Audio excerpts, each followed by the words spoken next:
पत्नी की मृत्यु के बाद रमेश जी बहुत अकेले हो गए थे।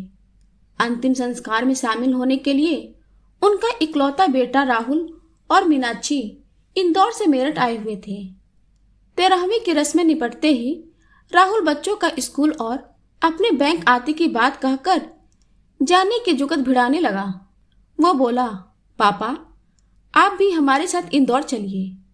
बहू मीनाक्षी ने भी उन्हें साथ चलने के लिए कह तो दिया, लेकिन उसके लिए उसका दिल यह सोच सोचकर आधा हो रहा था कि इंदौर में उनका 3 कमरों का फ्लैट है, उसमें पापा को भी रखना एक बड़ी समस्या होगी। मैं इस घर को छोड़कर कहीं नहीं जाऊंगा। पापा ने जब अपना अंतिम फैसला सुनाया तो उन दोनों की जान में जान आई। लेकिन पापा तो बीमार हैं, वे अकेले कैसे रहेंगे? मीनाक्षी के प्रश्न ने राहुल को कुछ सोचने पर विवश कर दिया। अचानक उसे ननिहाल की रजनी मौसी याद आई, जो विधवा थी। उनकी एक बेटी भी थी, लेकिन ससुराल वालों ने उन्हें घर से निकाल दिया था। उनके भाई भाभी ने भी उनकी खोज खबर नहीं ली, तो बड़ी मुश्किल से मेहनत मजदूरी करके वो अपना और अपनी बच्ची का पेट पालने लगी। राहुल ने ननिहाल में एक फोन किया और 2 दिन के अंदर ही रजनी मौसी अपनी बेटी के साथ मेरठ हाजिर हो गई। जर्जर शरीर, अंदर को धसी आंखों वाली रजनी मौसी का चेहरा नौकरी मिल जाने की खुशी से चमक रहा था। वे लगभग 40 साल की मेहनती औरत थी। बोली, मैं आपकी माँ को दीदी कहा करती थी, रिश्ते में आपकी मौसी हूँ। इस घर को अपना मानूंगी और जीजा जी की सेवा में आपको शिकायत का कोई मौका नहीं दूंगी। आप चाय नाश्ता बनाएंगी, खाना दवा और देखभाल आप ही करेंगी। बाकी झाड़ू पोछा बर्तन मेहरी कर ही लेगी। पगार कितनी लेंगी बता दीजिए। मीनाक्षी ने पूछा। मौसी भी कह रही है और पगार पूछकर शर्मिंदा भी कर रही है। हम माँ बेटी को रहने खाने को जगह मिल गया, और क्या चाहिए? जो आपकी इच्छा हो दे दीजिएगा। यह सुनकर मीनाक्षी चुप हो गई। बात जितने कम में तय हो उतना अच्छा। राहुल के चेहरे पर भी संतोष था। उसका कर्तव्य था पापा की सेवा करना, लेकिन वो असमर्थ था। अब कोई मामूली रकम में उस कर्तव्य की भरपाई कर रहा था, तो इससे अच्छी बात और क्या हो सकती थी? पापा गमगीन थे। एक तो पत्नी का शोक, ऊपर से बेटा बहू और बच्चे सब जा रहे थे। मीनाक्षी ने धीरे से राहुल के कान में कहा, मम्मी की अलमारी में कीमती साड़ियां, जेवर और सामान रखे हैं। बैंक लॉकर में भी मम्मी के काफी जेवर रखे हैं। पापा अब अकेले हैं, घर में बाहर के लोग भी रहेंगे, सो हमें उसकी चाबियां ले लेनी चाहिए। पापा अलमारी और लॉकर की चाबी कभी नहीं देंगे। अचानक तुम्हें जेवर कपड़ों की चिंता क्यों होने लगी? धैर्य रखो, सब तुम्हें ही मिलेगा। राहुल मुस्कुराकर बोला। बीच बीच में आने की बात कहकर राहुल मीनाक्षी इंदौर रवाना हो गए। इंदौर में भी वे पापा घर, अलमारी, बैंक के रुपयों, जेवरों और प्रॉपर्टी की बातें करते रहते। उन्हें चिंता होती। चिंताग्रस्त होकर वे फिर मेरठ रवाना हो गए। लगभग 1.5 महीने में यह उनका दूसरा चक्कर था। वहां पहुंचते ही राहुल और मीनाक्षी ने देखा कि घर के बाहर लॉन बिल्कुल साफ सुथरा था। सारे पौधों में पानी डाला गया था। कई नए पौधे भी लगाए गए थे। दरवाजा खुलने पर रजनी मौसी ने मुस्कुराते हुए स्वागत किया। आइए, अंदर आइए। कुछ ही देर में मिठाई और पानी लिए वे हाजिर हुई। पूरा घर साफ सुथरा और सुव्यवस्थित था। उनकी बेटी ने चाय बनाने से पहले बताया, बड़े साहब अभी सो रहे हैं। मीनाक्षी ने माँ बेटी का निरीक्षण किया। दोनों ने बढ़िया कपड़े पहने थे, बाल भी सुंदर तरीके से सेट थे। रजनी ने चूड़ी टब्स के साथ बिंदी वगैरह भी लगाई हुई थी। तुम्हारी मौसी का तो कायाकल्प हो गया, मीनाक्षी फुसफुसाई। भूखे नंगे लोगों को सब कुछ मिलने लगेगा तो कायाकल्प तो होगा ही, राहुल ने मुंह बनाकर कहा। दोनों असंतुष्टों की तरह चाय पीते पापा के जागने का इंतजार करते रहे। पापा को देखकर उन्हें और हैरानी हुई। वे पहले से ज्यादा स्वस्थ और सेहतमंद लग रहे थे। पहले के झुके झुके से पापा अब सीधे तनकर चल रहे थे। मम्मी के जाने के बाद हंसना भूल गए पापा ने मुस्कुराते हुए पूछा, बड़ी जल्दी मिलने चले आए। अब आप अकेले हो गए हैं तो हमने सोचा। अकेले कहाँ, रजनी है, उसकी बेटी सरला है, उसको यहीं इंटर कॉलेज में डाल दिया है।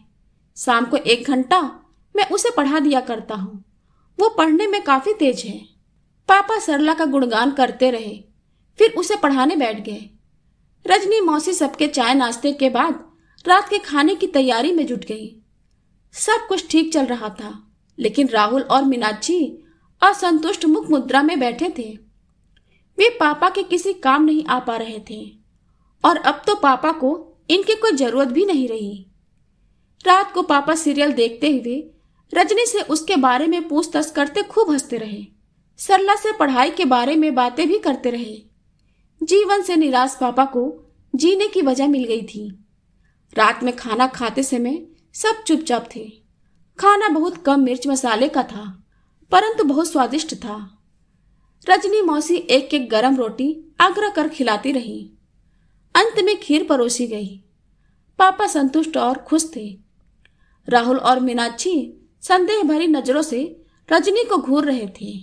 रात में टीवी कार्यक्रम की चर्चा रजनी और सरला से करते पापा कई बार बेटे बहू की मौजूदगी ही भूल गए।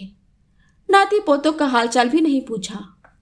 रात में सोते समय राहुल मीनाक्षी से बोला, अगर हम उसी समय पापा को अपने साथ ले चलते तो आज वे इस तरह माँ बेटी में इतना इन्वॉल्व न होते। अरे यहाँ क्या बुरा है, स्वस्थ हट्टे कट्टे हैं, खुश हैं, वहां 3 कब्रों के डब्बे में कहाँ एडजस्ट करते हम। मीनाक्षी के ऐसा कहने पर राहुल झल्लाकर बोला, तुम मूर्ख हो, तुमसे बहस करना बेकार है। अब मामला हमारे हाथ से निकल रहा है, मुझे ही कुछ करना होगा। अब क्या करोगे तुम? अरे तुम ही तो कहती थी ना, इस बंगले को बेचकर इंदौर में अपने फ्लैट के ऊपर एक शानदार फ्लैट बनवाओगी और बाकी रुपया बच्चों के नाम फिक्स कर दोगी। हाँ, लेकिन अब यह कहाँ संभव है?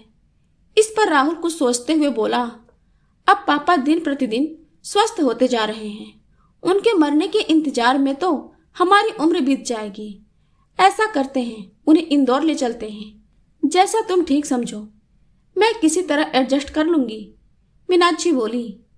उसे सास की अलमारी की भी चिंता थी, जिसमें कीमती गहने और अन्य महंगे सामान थे। उसे उन्हें देखने की बेहद इच्छा थी, लेकिन सासू माँ के रहते वो इच्छा पूरी नहीं हुई और अब भी हालात उनके अनुकूल नहीं था। अगले दिन दोनों ने रजनी मौसी का सेवा भाव देखा। नाश्ता, खाना, पापा के सारे कपड़े, बेडशीट, तौलिया आदि धोना, पापा के हाथ पैरों और सिर की जैतून तेल से घंटे भर मालिश करना। उस दौरान पापा के चेहरे पर असीम सुख शांति छाई रहती थी। फिर गुनगुने पानी से स्नान, जिसमें मौसी उनकी मदद करती। फिर उनका हल्का नाश्ता, मट्ठा आदि। लेकिन रजनी मौसी ने राहुल मीनाक्षी के लिए अलग से देसी घी का हलवा और पोहा बनाया था। सब ने मजे लेकर खाया। राहुल समझ गया था कि पापा के स्वास्थ्य में निरंतर सुधार का कारण क्या है। वो उनकी इतनी सेवा कभी कर ही नहीं सकता था। तब भी हिम्मत जुटाकर उसने शब्दों द्वारा पापा को बांधने की कोशिश की। पापा, आप यहाँ कब तक दूसरों की दया पर निर्भर रहेंगे? हमारे साथ इंदौर चलिए, वहां नाती पोतों का साथ मिलेगा तो आपको बहुत अच्छा लगेगा। सब साथ रहेंगे। मैं किसी की दया पर निर्भर नहीं हूँ। रजनी यहाँ काम करती है, मैं उसका पैसा देता हूँ। वहां तुम्हारा घर छोटा है, मेरे आने से तुम लोग मुश्किल में पड़ जाओगे। इसीलिए तो अपने फ्लैट के ऊपर एक और वैसा ही फ्लैट बनवाना चाहता हूं। राहुल ने तुरंत कहा। पापा ने जवाब दिया, बिल्कुल बनवाओ।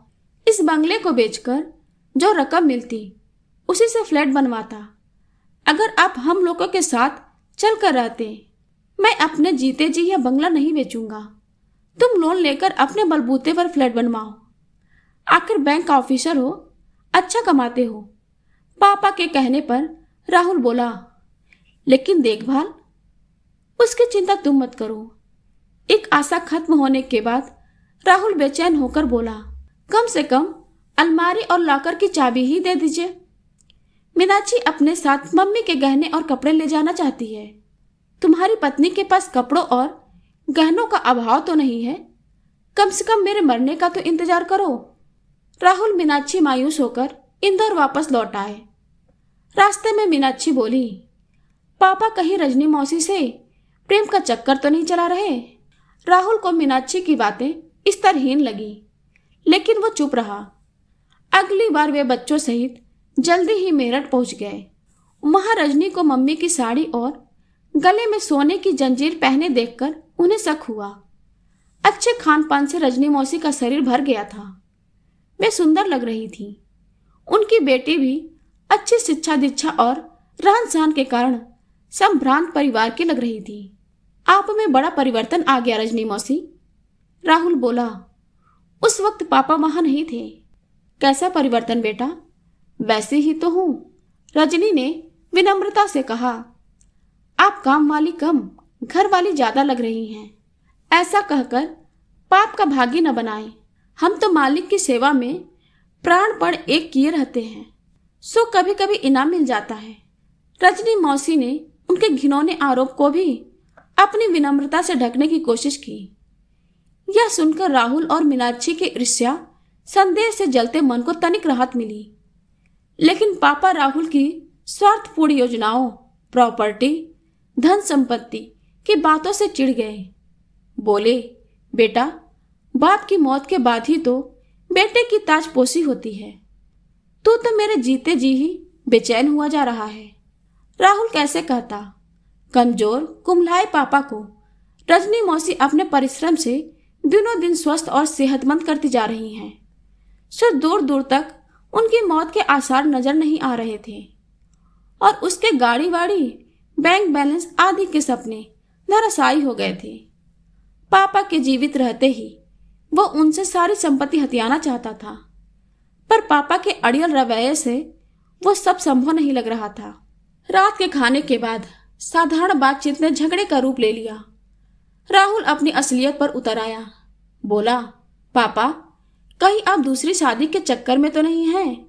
अगर ऐसा है तो इससे शर्मनाक कुछ हो ही नहीं सकता। यह सुनते ही पापा की बोलती बंद हो गई। वे हक्के बक्के अपने इकलौते बेटे का मुंह देखते रह गए, लेकिन फिर जल्द ही संभल गए। बोले, आज तुझे अपना बेटा कहते हुए मुझे शर्म आ रही है। एक निस्वार्थ औरत जिसने तेरे मरते हुए बाप को आराम और सुख के 2 पल दिए, तूने उसे गाली दी, साथ ही अपने जन्मदाता को भी शर्मसार किया। अब मैं तुझे एक पल भी यहां बर्दाश्त नहीं कर सकता। सुबह होते ही अपने परिवार सहित यहां से चले जाओ। ऐसे बेटे से तो निसंतान होना बेहतर है। पापा के रुख को देखकर राहुल की सिट्टी पिट्टी गुम हो गई। अगले ही दिन वो इंदौर लौट गए। फिर 1 साल तक उसने मेरठ का रुख नहीं किया। रजनी मौसी खुद फोन करके पापा की खबर देती रहती थी। एक दिन पता चला पापा बाथरूम में गिर गए हैं और उनके कुल्हे की हड्डी टूट गई है। राहुल एक दिन के लिए आया जरूर, लेकिन कुल्हे की हड्डी के ऑपरेशन के कारण उन्हें हाई डोज एनेस्थीसिया दी गई थी, सो पापा से भेंट नहीं हो पाई। ऑपरेशन के बाद राहुल अगले ही दिन वापस लौट आया।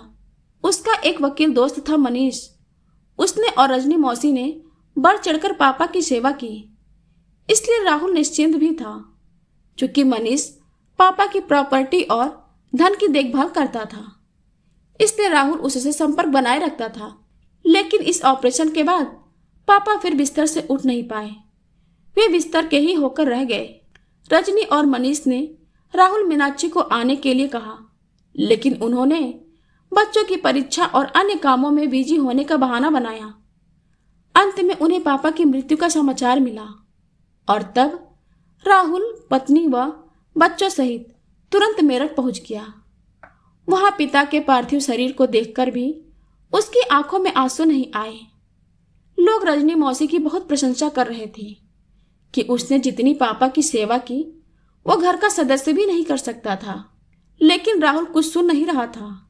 एक अजीब सा भाव उसके दिल, दिमाग और शरीर पर छाया हुआ था। एक अधिकार भाव कि अब सब कुछ मेरा है। मैं इस घर, खेत खलियान, बैंक बैलेंस सबका मालिक हूं। मेरे ऊपर कोई नहीं। अब तो जो इच्छा हो वो मैं करूंगा। कोई डांट डपट, कोई आदेश, कोई अवज्ञा नहीं। राहुल को लगा कि वो सिंहासन पर बैठा है और उसकी ताजपोशी हो रही है। यह एहसास नया नहीं था। एक पीढ़ी के गुजर जाने के बाद दूसरी पीढ़ी के बड़े को यह सत्ता सुख हमेशा ऐसे ही आनंदित करता है।